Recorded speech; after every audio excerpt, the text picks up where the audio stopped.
All right. We are back here at Song of the Day, coming to you from the Rock Cave. It is Saturday, November 21st. Hope you're all doing all well out there. I'm welcoming a Saturday. It's nice to be in the weekend.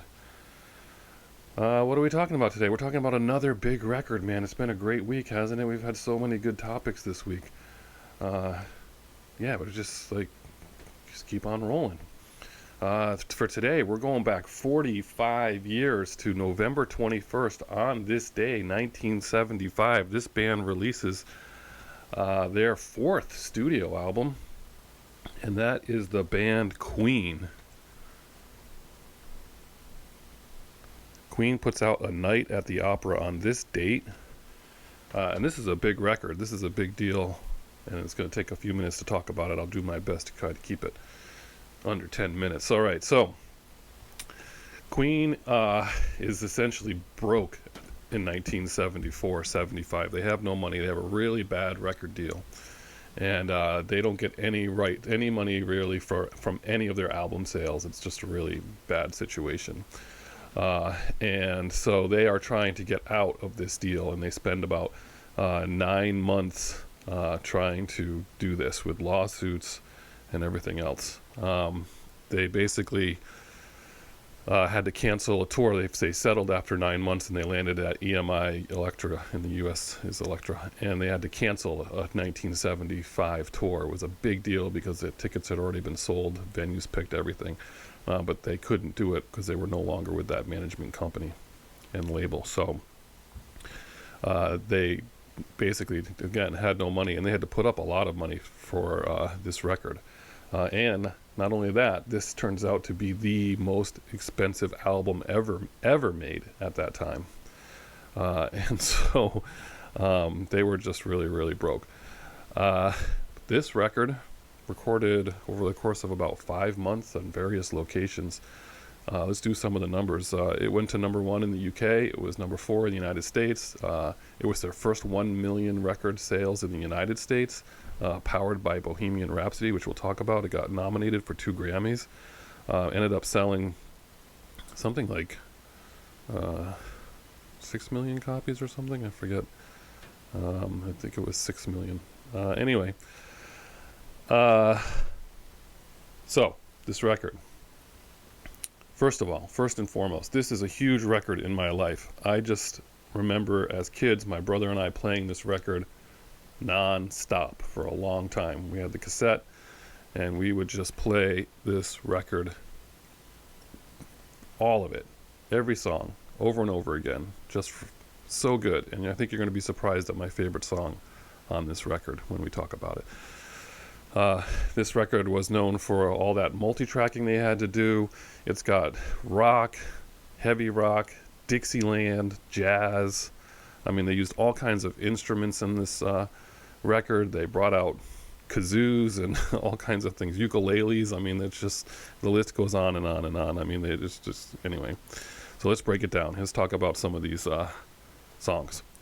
It leads off with Death on Two Legs. What a song this is. If you don't know Death on Two Legs, you got to listen to it today. Well, it's just one of my favorite songs on the record. This is a very angry song. The band was even like, "Ooh, dude, you're really angry about this." And this song is dedicated to their first manager and how much they fleeced them. And he would introduce them by saying, this one goes out to something MFer. And that's how he always introduced it in the live shows. And even for live Killers, he does say it, but they bleeped it out, and still bleeped out to this day. This song is just so good. It's so heavy. You have to listen to the live version, Death on Two Legs, live on Live Killers, because it just shows you this. The beginning is just this really, I just remember listening to this record, and just the live version especially is just so good.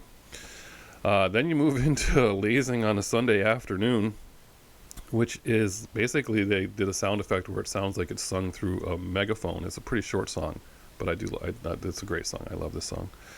I'm in Love with My Car. Now this song, very popular Queen song. It's not one of my favorite Queen songs, but basically Roger Taylor sings it, and he came up with it. He wrote it after a roadie was talking about how much he loved his Triumph TR4, and he himself had an Alfa Romeo, so he wrote that. And this one is a song that people like. You're My Best Friend was the second single off this record. That song just makes people happy. It's a great song. For some reason, it reminds me of the theme to the Partridge Family TV show, which I never really compared the two, but for some reason, I've got that in my head. The next one is the song 39. Brian May sings this song. George Michael said that this is his favorite Queen song of all time, and he actually covered it at one point. Seaside Rendezvous, also just a fun little song. I mean, I just really that's kind of like jazz or Dixieland or something. Seaside Rendezvous I really like a lot. That's one of my favorites on the record. If you don't know Seaside Rendezvous, click on it below.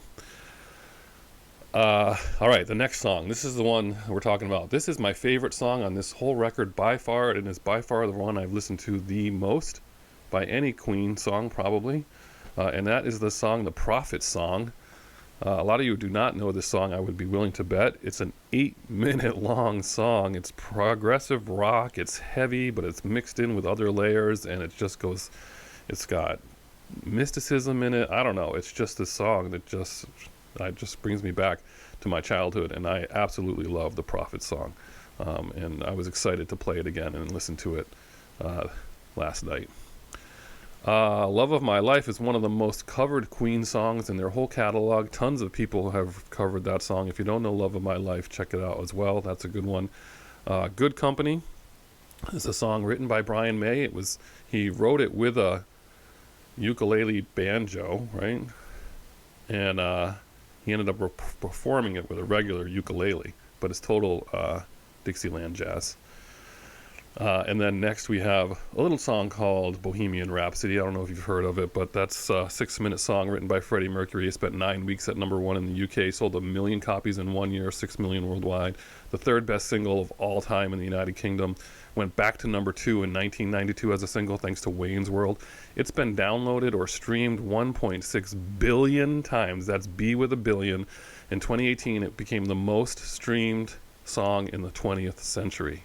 When they went to go put it out, they said, nope, you can't do it. It's too long. No one's going to do that as a single. You just can't do it. And they got some DJs to play it, and they started playing it, only part of it, and the fans just wanted it. And this happened on both sides of the pond. The fans would hear part of it and be like, we want this as a single. Where is it? How come we can't buy it? And they basically pressured the label into releasing it as a single, which they did. And the rest is history, obviously, with that song. I mean, we could tow a whole show just on that song. But that's a great song. I mean, I think everyone knows it. It's so ubiquitous. Everyone loves that song. Can't really say much more about it other than just how great it is. And the video was one of the first long-form videos I think that was released out there. It was a pretty big deal. And then they close it out with God Save the Queen. So, mammoth record. Just a huge record. So we're going to play all these songs. We're going to do Death on Two Legs. We're going to play Seaside Rendezvous. I have to do the Prophet Song. Should I do Bohemian Rhapsody as the song of the day? I mean, I guess that's really all you can do, right? But I want to make sure you guys check out the Prophet Song, because that's my favorite on this whole record. But you have to give the king its due, and Bohemian Rhapsody is your song of the day. So turn that one up, get your Wayne's World head bobbing going, and enjoy it. We're at 9 minutes, so we're going to cut it out here. But tell me your Queen stories as far as Bohemian Rhapsody is concerned. We're going to do some more Queen later this year. And so enjoy it. Have a great day. Looking forward to Slow Down Sunday tomorrow, and then a lot of other good stuff coming next week. So stick with me and have a great day. As usual, I'll catch you on the flip side.